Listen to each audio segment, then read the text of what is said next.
Hi friends, 2 ಡೇಸಿಂದ vlog ಯಾವುದು upload ಮಾಡಿಲ್ಲ.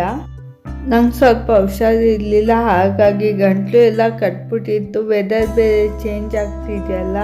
ಇವತ್ತು ಮಂಗಳವಾರ, ನಾಳೆ ರಾಮನವಮಿ ಇದೆ ಅಲ್ವಾ, ಬುಧವಾರ. ಹಾಗಾಗಿ ಪಾನಕ, ಮಜ್ಜಿಗೆ, ಕೋಸಂಬರಿ ಎಲ್ಲ ಮಾಡಬೇಕಲ್ವ. ಅದಕ್ಕೆ ಮಾಲ್ಗೆ ಹೋಗ್ಬಿಟ್ಟು ಬಂದ್ವಿ. ಎಲ್ಲ ತರಕಾರಿ ಮತ್ತು ಸೌತೆಕಾಯಿ, ಕೋಸಂಬರಿದು, ಕರ್ಬೂಜ ಹಣ್ಣು ಎಲ್ಲ ತಂದ್ವಿ.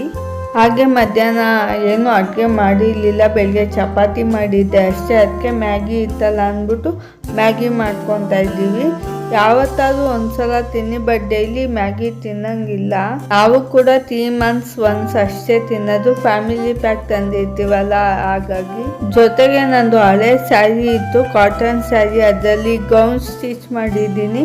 ಹೇಗಿದೆ ಅಂತ ಕಮೆಂಟ್ ಮಾಡಿ ಹೇಳಿ. ನನಗಂತೂ ತುಂಬ ಇಷ್ಟ ಆಯಿತು. ಜೊತೆಗೆ ಬೆಲ್ಟ್ ಕೂಡ ಇರಲಿಲ್ಲ. ಬೆಲ್ಟು